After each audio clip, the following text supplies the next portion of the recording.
Bais, Amr Aleph, Taner Rabbanan. Start in the Brisa. Ready?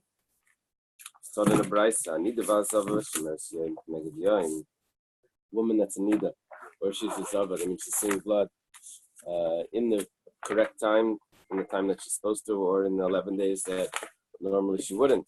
And make her a Zava. A Zava would mean if she saw 3 times.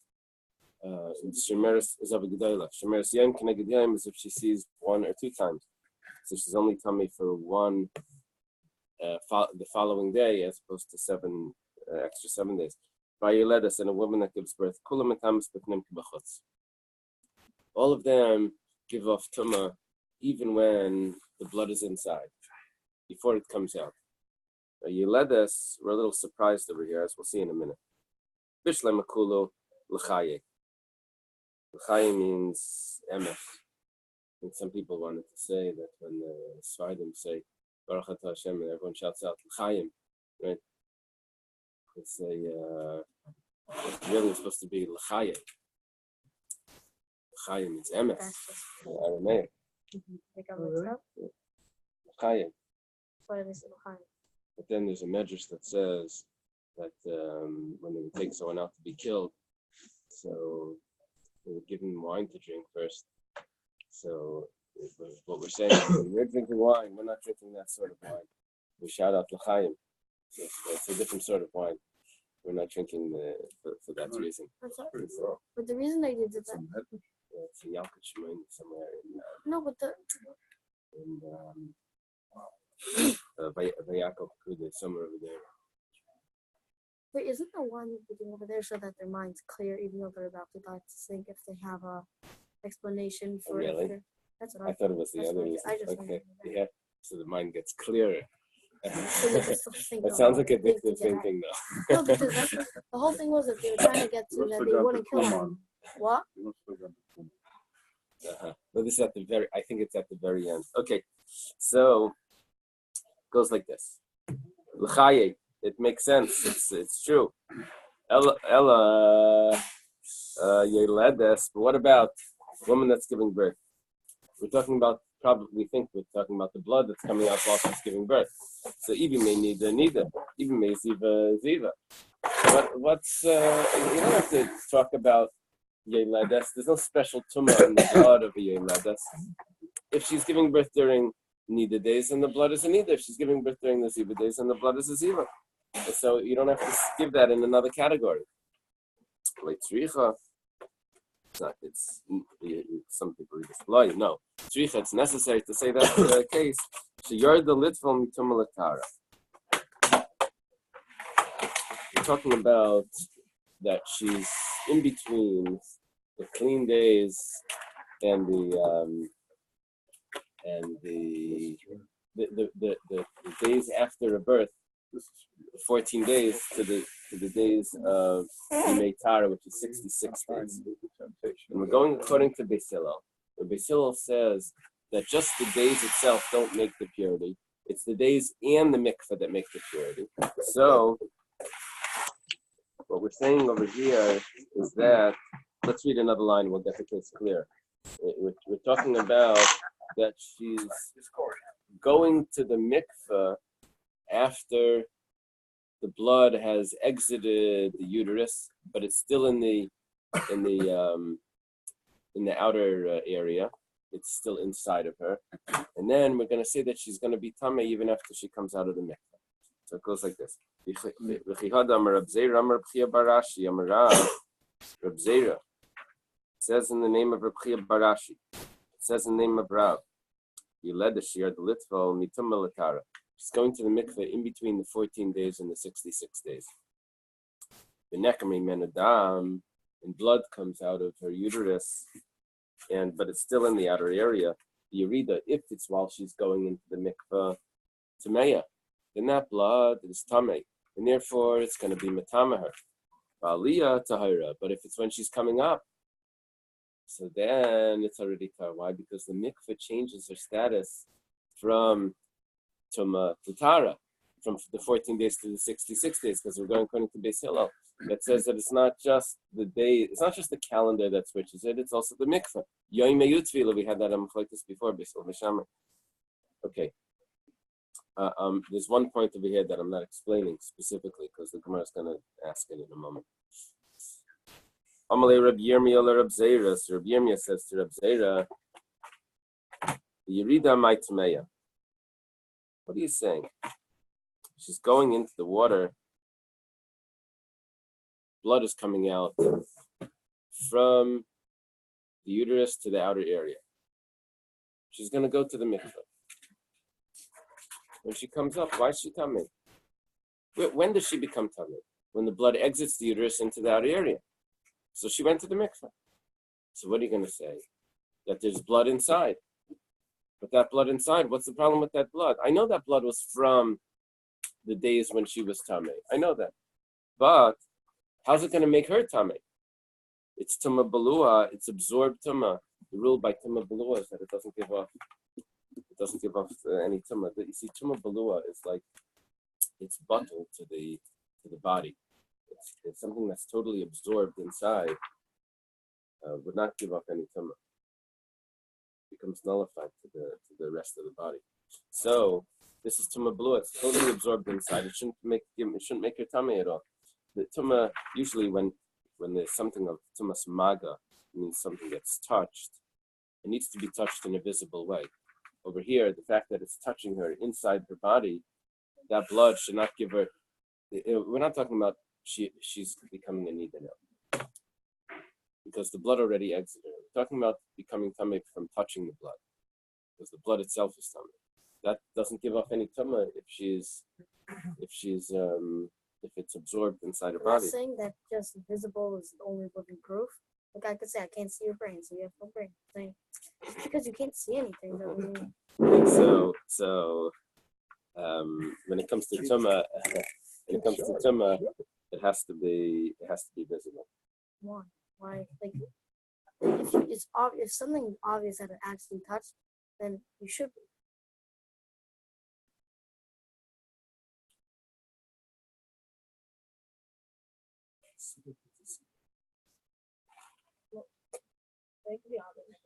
I don't know the source. I don't know the source. It's just a rule that I know. I don't know the source of the rule. Who knows the baby? Huh? So, Menachem Menadam Yerida Tmeya Balia Tahira. Okay, so Rabbi Yirmiyah says to Rabbi Zera, Amai Tmeya Tuma Beluahu. It's absorbed Tuma. It's inside of her.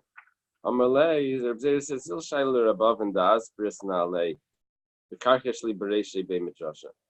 Go ask Rabbi, and I explained it to him, and he acknowledged it in the base medrash, I guess. He nodded his head. He acknowledged that I was correct. So also Shaili. So Rabbi Yirmiyah goes and asks Rabbi.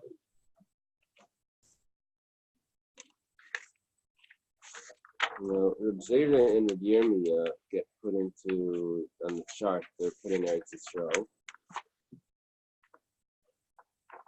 And I don't know where the story is taking place, where if Rabbi is also in Eretz Yisrael, because he's quoting his teachers from Bavel. Rabbi Zera quoted Rabbi Barashi and Rav, who were teachers in Bavel. Amalei, he says to him, Asuk nevela seiftar shemitame begadim beisabiyah. There is a case where we do have tumah beisabiyah, tumah. That's where it's absorbed. And that is that if someone swallows a piece of a kosher bird that wasn't slaughtered, so now we would call it trait. It wasn't slaughtered. So it's a nevela of a kosher bird. So the tumah, it only gives off tumah through swallowing. Someone eats it. So what happens is, when does he become tamei? When he swallows it, or swallowing it is tumah balua. It's inside, it's absorbed, and nevertheless, it makes him tamei. But the two would be different if it was what's it called, if it was killed without being shechted, or if he ate it while it was still alive. Sounds like a Gemara somewhere. And just because you did it before that shechted. Right. It sounds like a Gemara somewhere, but I don't remember. So, Shemetame began the Bais Abliya. So we have a comparison. The Gemara says, "Me, dummy. Is it so? Ain't let some of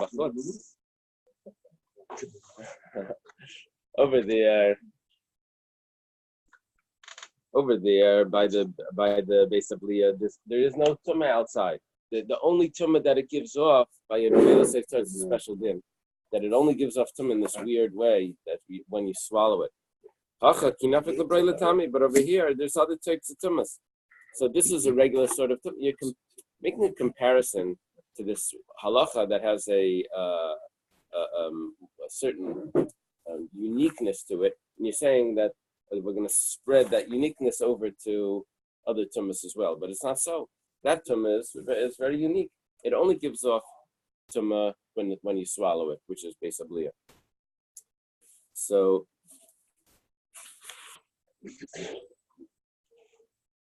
here, this tumah should only give off tumah when it leaves the body. Talking about the blood that's coming from a woman that went to the mikveh in between the 14 days and the 66 days.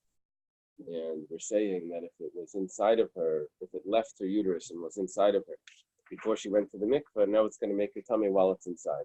We're asking, why should it make her tummy while it's inside? It's tumah balua. So we're answering now, while it's inside, you're right, it's not making her tummy. It's making her tummy as it's leaving the body and touching her on the outside as it's falling out. The Gemara says, if it's going out, so what's the chiddush? That's regular. She touched regular blood. That could have been anywhere. That doesn't have to be that it came out of her at a certain time. She could have had blood before that was outside. There's no.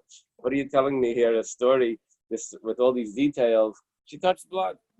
If it's outside, the tema could have thought migo since or just as the mahani tvil ledam dikagavoy. What's happening here? She's going to the mikveh because she gave birth. The first 14 days is tameh. After those 14 days, 66 days she's taught by a girl. What's making that tara? The calendar is 14 after the 14 days, and the mikveh. That means that the blood that's going to come out is becoming purified by her going to the mikveh. So we say like this. I could have thought that maybe. The blood that's inside, the mikveh is helping for. It's making that blood in the uterus pure. Maybe it should also help the blood that's out of the uterus, but it's inside the body. It should purify it. Kamashmon that it doesn't purify it. That's a chiddush. Okay. They just say it's interesting. They just say it's not tahara. Don't say this explanation. What we're saying is that the blood that already left the uterus doesn't become purified by the mikveh. What's inside the uterus does become purified because that's part of her body. She's going to the mikveh. She's now, any blood that comes out of her body is now dam tayar for 66 days after her birth. I guess a lot where I'm following on from the logic is the blood that is exited, but is still captured inside her. It's a separate substance. Right. It's still treated as a part of her body. Right. It's inside. This is if I took something, put it in my mouth, it's treated now as part of my body. Is that the same? That could be. That's the havamina. That I could have thought that it should be treated as part of the body. Kamashmalan, that it's not part of the body. It doesn't become purified with the mikveh, and therefore,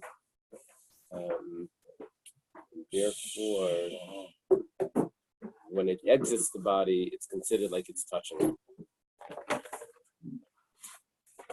Okay. The Gemara now says, Shmaitin Ifrik. The statement that Reb Zera made, and that you were just discussing, you've answered it up. Shmaitin means a statement of Amirayim Ifrik, you've answered. Parik is to like resolve. Eily ledes, but when you go back to the Bais, we talk about a woman that gives birth. Over there, we're saying that the blood that's inside. Why do you have to say anything? Either the blood is Nidda blood or Ziva blood. That you never resolved. Because your Rabbi never mentioned Nidda Ziva. We just had one story with your Rabbi. So that we resolved. But to say why it's not redundant in the Mishnah, in the Brisa rather, that we never answered.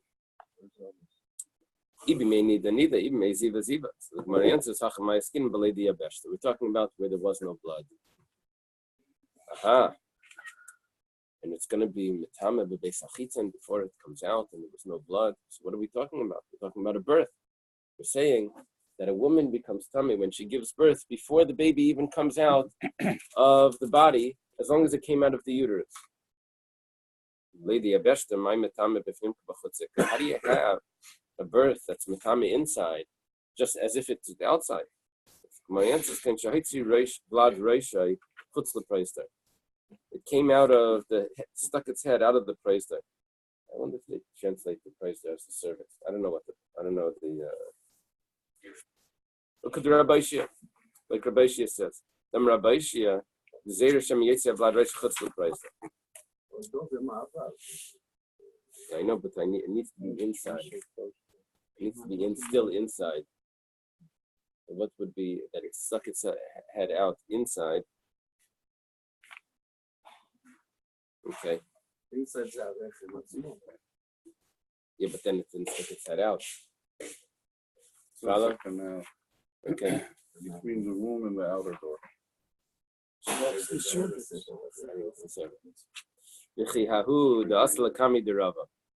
Like someone came in front of Rava. Amalei ma'al mimel b'Shabbata.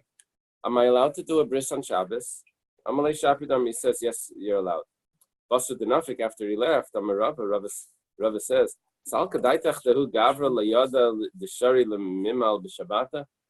is it possible that that person didn't know that he's supposed to do a bris on Shabbos? He must have thought something else.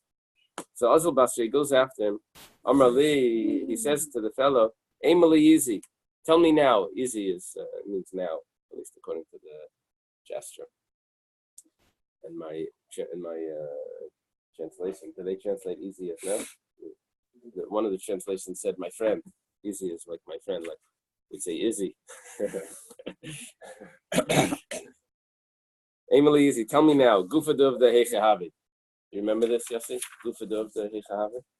Remember that expression? Chizda. Yeah. Yeah, so we have the expression here again. This is Rava, who's a son-in-law of Chizda. Is saying, tell me the story. What happened? Amalei, Shamas Vlad, the Tzavitz, Apanya Damali Shabbat. I heard the baby crying on Erev Shabbos. V'lo Yisyalet, Ad Shabbat. But the baby wasn't born till on Shabbos. Amalei, he says, Hi, this means that the head was already out of the canal, which means the cervix, I guess. And if you do a bris on Shabbos, you're doing the bris on the 9th day. It's out of the time. You only do a bris on time on Shabbos. You don't do a later bris on Shabbos, a delayed bris on Shabbos. So you can't do it.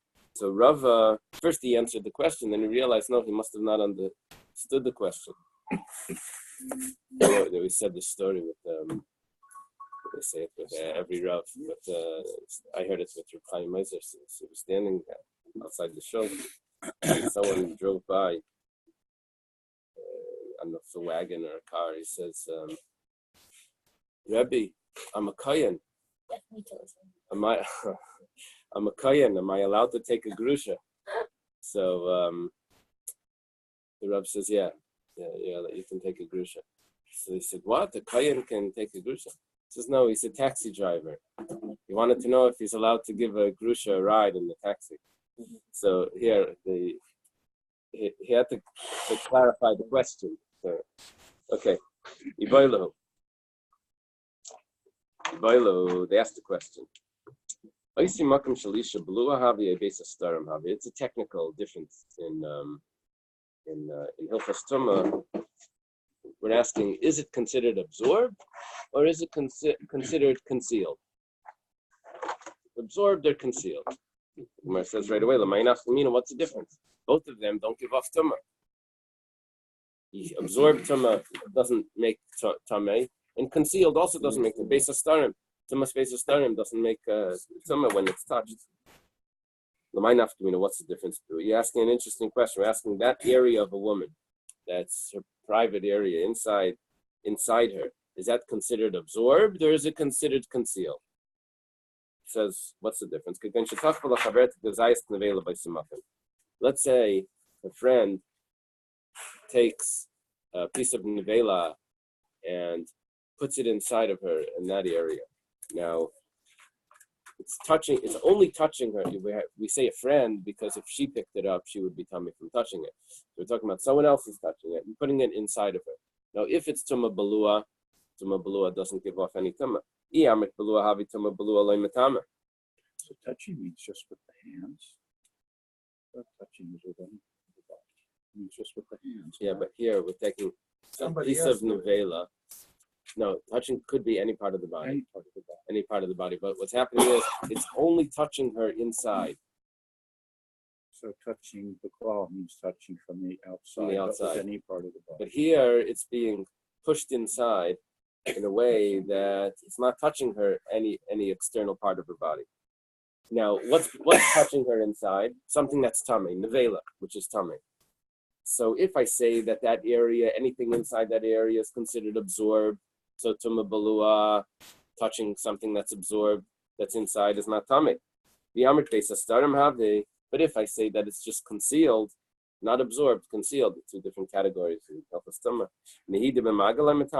Granted, there's no such thing as touching in a concealed way, but they still have the halachas of carrying.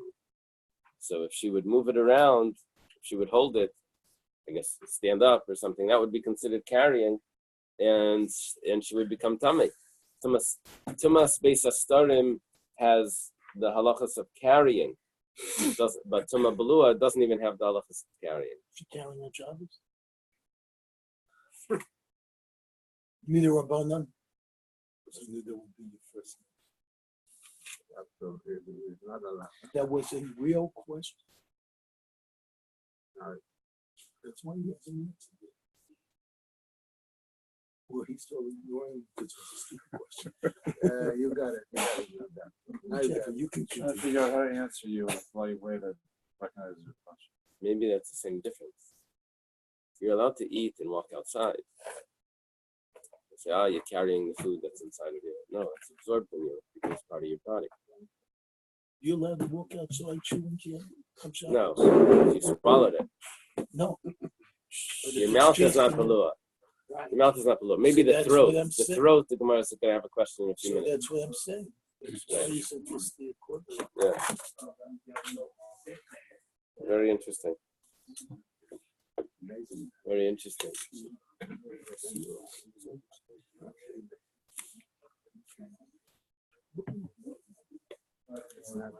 I have to look in the commentaries. Abaye Amar, so it's a machlekes Abaye and Rabbi. Abaye Amar Balua Havi, that would mean that it's tahar. And Rabbi Amar Bais starim Havi. Rabbi says it's concealed, and that would mean that it's tamei through carrying. We're talking about the private area of a woman. If there's tumah inside there, let's say a piece of an animal that gets pushed inside of there by a friend, if she would become tamei by it, is it considered absorbed inside her body? And there's no such thing as tumah anything that's absorbed isn't considered touching. Or do we say it's just concealed? And although there's no touching, but there still is carrying. She would move around. Abaye says it's considered absorbed. There's no tumah. Rabbi says that she's tamei.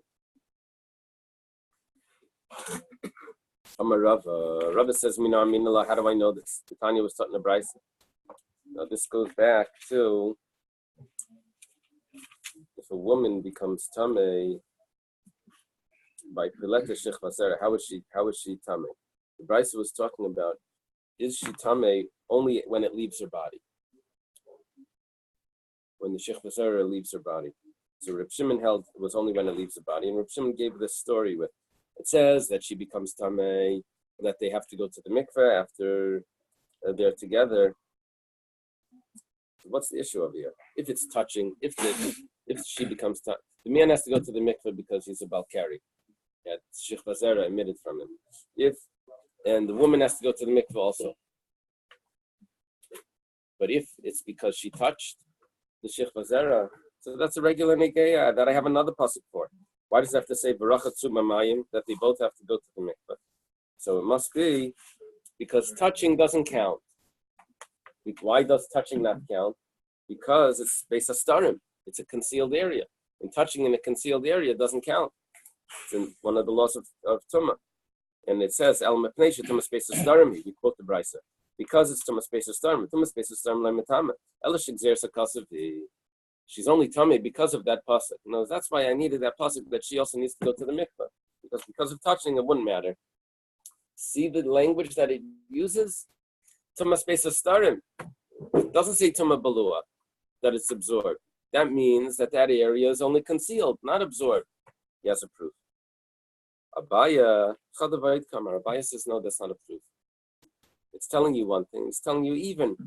It goes like this. First of all, it's Tumah Balua.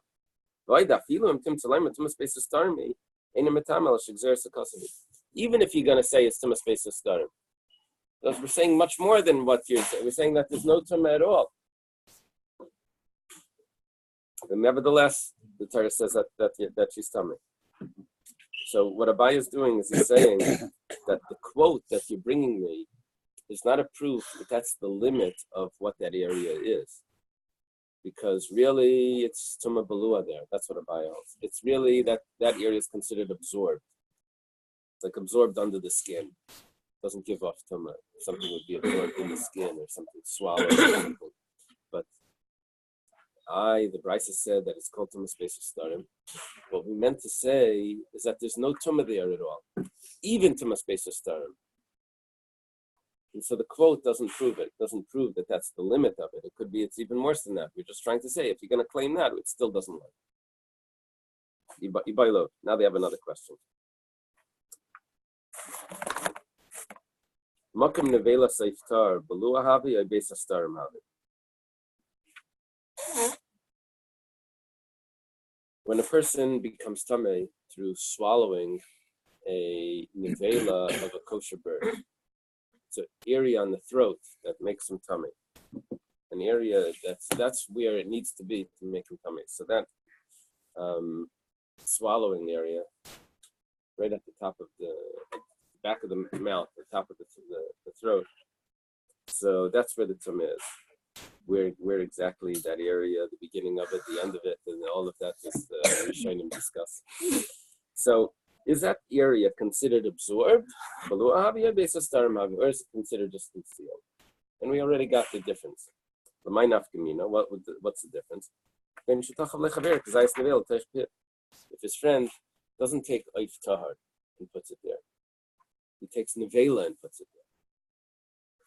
Oif tahar, I know, is mitame by swallowing. Nevela is mitame by touching. Not nevela seiftar, but a regular nevela, a dead animal, piece of a dead animal.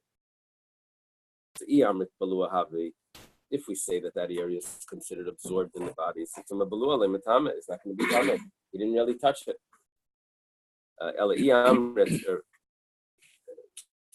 Changes the Girsa.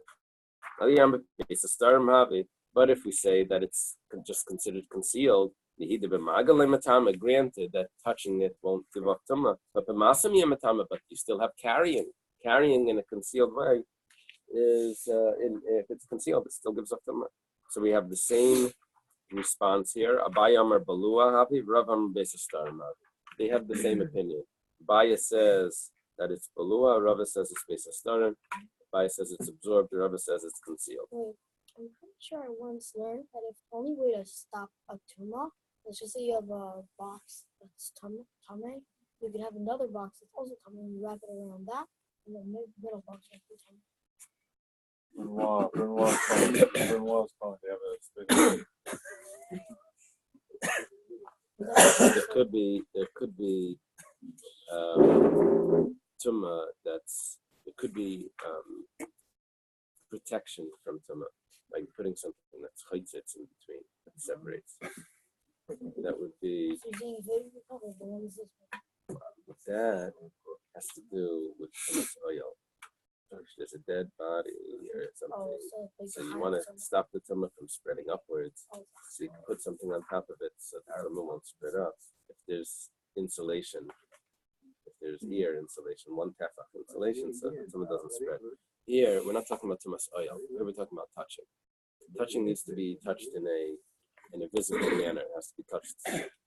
But if it's being touched from the inside, that's not considered touching. Now our question is, what about carrying from the inside? So we said it depends. If it's absorbed, then it's going to be tahar. But if it's just concealed, then carrying will still give off tumah. So we're talking about these certain areas on the body that we could consider it absorbed, we could consider it concealed, and it's a machlekes of Bai and Rabbi. אבל כל מה שעולה הוא גם מוחזור, לא?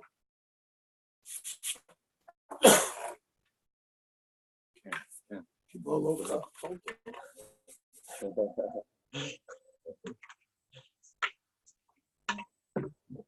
קשה ונראה שם חולה, זה קשה שהוא גם כונס, גם פה אותו דבר יכול להיות, לא?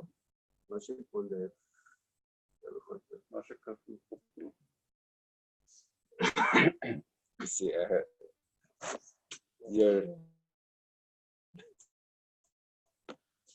you see the whole Torah like in one picture. So you have like all of this all in as one. Big rabbanim see things like that. I'm just looking at Hilchos Tumah. In Hilchos Tumah, I'm small. There's a difference between Belia and Bais Starim. you understand? I remember learning Hilchos Stam. I was writing a Sefer Torah. So there was a halacha there about nekev b'teichais, if there's a hole in the parchment. So there's a problem. It's a problem if there's a hole, and if you write over it, if you can still see the hole. It says uchsav tam ksiva kama. It needs to be written perfect, and if there's a hole in the letter. Anyway, so I'm learning a sefer from Reb Shlomo Kluger, and he writes over there. Why is it a problem? It's lavud. Lavud means anything that's 3 tvachim. Within 3 tvachim should be considered attached. So I'm reading it. I just can't believe he's asking a question like that. But I realize he has the whole Torah in one thing, and everything has to fit. How can you write over a hole? Well, if you would have just like a pinhole, so the ink could be thick enough that it will cover it. Oh. The pinholes That's your grandpa. outside of the letters were perfectly okay. They're not. Yeah, I believe so. We do it. They do it They do, purposely but to. That's how they code for who it belongs to. They They put put pinholes a different way. They have a sheet right. that says, "Oh, there's a dot in this Right. place." and stuff. Okay, so Amar Rabbi. Now it's Abaya's turn to bring a raya. Amar Rabbi, how do I know this? The Tanya was starting to Bais. Maybe an animal should also give off tumah when a person swallows it. You see, this is a special halacha that's by a kosher bird that wasn't slaughtered. That if a person swallows it, it makes him tummy and his clothing tummy. Maybe it should apply to an animal as well. If a person swallows a piece of an animal, that he should be tummy as well. Non-kosher, an animal that wasn't shechted, the behemoth should also make him tummy by swallowing. Talmud Lama, the pasuk says, "Nevela treifa layochel tamaba." An animal, a nevela that's not slaughtered, a treifa, an animal that was going to die, should not be eaten to give up impurity. Misha ein leitumei ala achilasa. The Gemara learns that that's talking about a bird. What is this referring to? Only something that only gives off impurity through eating. That excludes an animal that would give off tumah even before you eat it. Okay. The Gemara says, right here, we have our answer. that we're referring to that it's balua. How does this give up? How does this in the answer?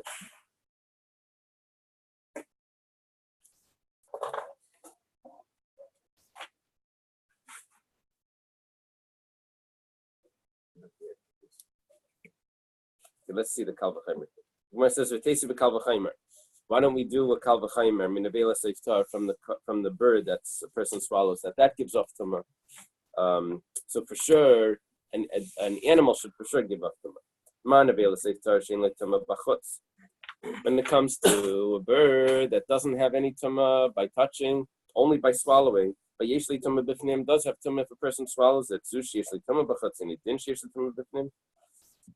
This that does have tumah by touching a regular animal, for sure should give off tumah by swallowing. There's only tumah by the bird, not by the animal. So why does it say that in the pasuk va'aychel? It says litin shir l'negel l'naisi ka'aychel. That's just to give us a measurement. It doesn't really mean that there's tumah of achila. It just tells us that the size that you need to give off tumah needs to be the size of eating. It seems to be we started off with trying to prove or disprove the blood that had come out from the uterus into an area, and there were all these riots. But none of these are analogous, because that started off with blood that was definitely tummy from within. Right. And every raya we're bringing is something from without. Right. Who says you can bring a raya to within? So what's happening here is that we're not discussing anymore the blood. Now we're discussing just the status of that area. Is that area under the category of balua or under the category of Bais? Yeah, so how did we got into it because we were discussing if there is tumah inside there, because the blood was tumah, when will she become tumah if she's already gone to the mikveh? So we said she'll only become tummy when the blood exits, because touching the blood inside isn't going to make her tummy. Now, we said, now we're discussing touching the blood inside. It's not considered tumas maga. But what about tumas masa? Now, there's no masa by the nidda blood, by the blood. So we start discussing carrying something inside that area that's tummy. Would it make her tummy or not? Or is it considered tumah balua? So we digressed off, and now we're discussing what's the status of that area. Abaya holds, and then after that we're discussing that, now we got into the throat. Is the throat considered balua or Bais Astar?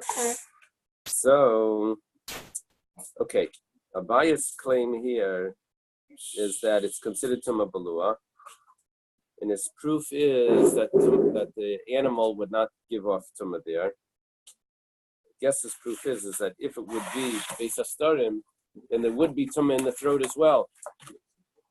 It would be tumah in the throat as well if it was Bais Astarim, tumas masa. Okay, Amar Rava. Rava says like this.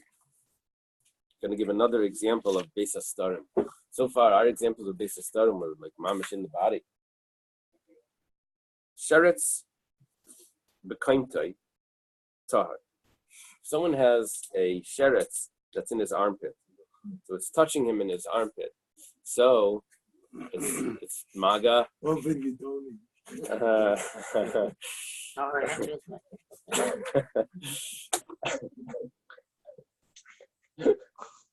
the cookies? Everybody should do it again. Okay, so he's got a sheretz which only gives off tumah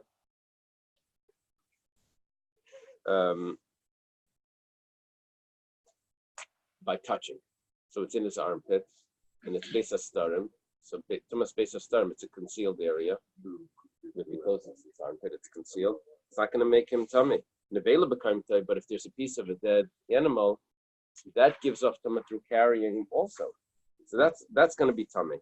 So sheretz b'kaimtai is tar, nevela b'kaimtai is tummy. Sheretz b'kaimtai tar. Why is the sheretz in his armpit tar? Sheretz benegiu the metame, basis term larva mago. Sheretz only gives up them through touching. And the armpit is not an area that touching makes him tummy because it's concealed. Nevela became tummy. Nevela, a dead animal, will make him tummy in his armpit.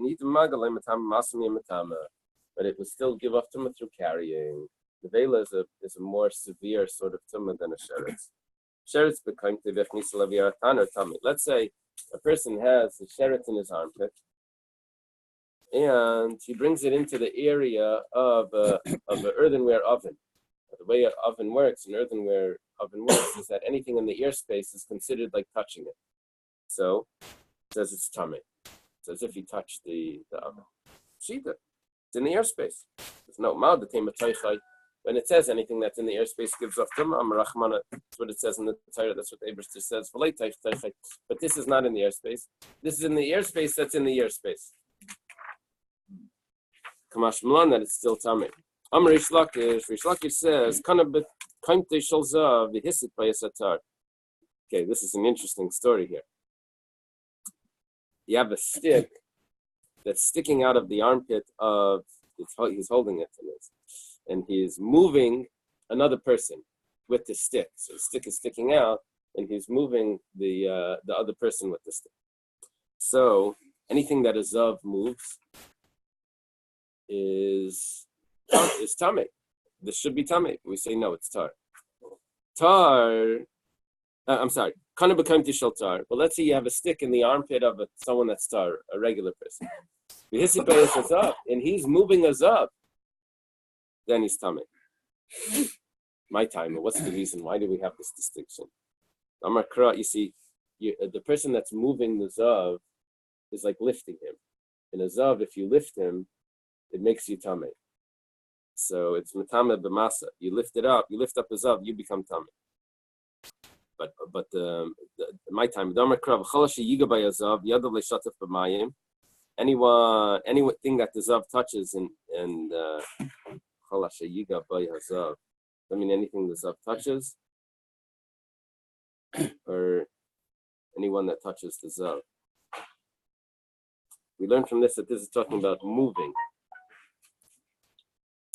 This is talking about the zav moving something. We don't find moving something, making someone tamei. The Torah calls it touching. And it teaches us that it's referring to moving. So l'meimra, but it's coming to tell us the heset v'negia kiyadav, that touching and moving is like his hands. Just like the touching of a zav needs to be touching the part of the zav that's like the hands. So too, and moving also be from something that's external from the hands. So because this is touching him on his armpit, so it's not considered like it's like the zav is touching him because it's in a part of the zav that's concealed. This may be the source for Tima Space of Starim is from, because it needs to be like his hands. Because it says Hesed, it learns it from the Gia. Okay, but the zav, Balkari, and a metame, we have a new topic here. The zav and the Balkari, they're only metame, they're by a man. The tum is only tummy after it leaves the body. Zav diksivki zav mi besari ad shetz zav mi besari. By the zav, it says when it flows from his flesh, it has to leave his flesh. And Balkari diksivishki seitz menashech bazera, it says a man that will leave from him, will go out from him, shech bazera. That's when it becomes tummy. The person is eating truma and he feels that the shechva zera is emitting from him. So oiche is ba'ama. This is a Gemara that we learned before, and it gets repeated here because the Mishnah repeats it.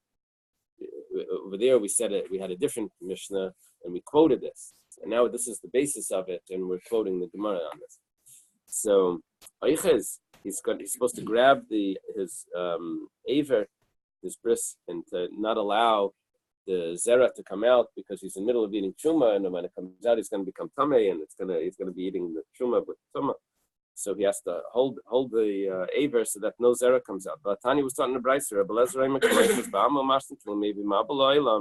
anyone that urinates when he's holding his bris milah, it's as if he brings the flood to the world. He's not allowed to do that. Amar Abaya b'matlasava. Abaya says it's talking about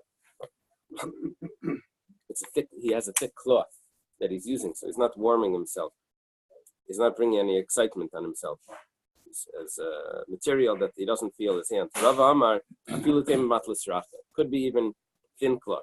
Even the akar, once it begins emitting, nothing else is going to warm him, to excite him. So we're not concerned about him holding it back.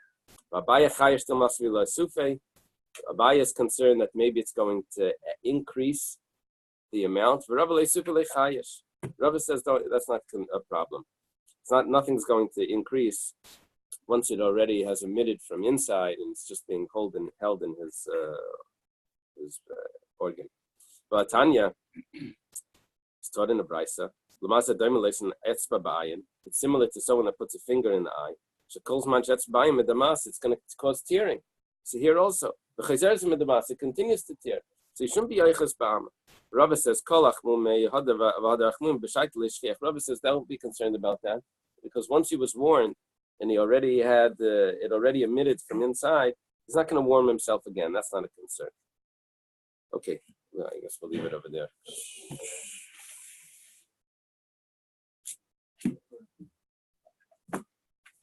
Welcome back, Yitzhak.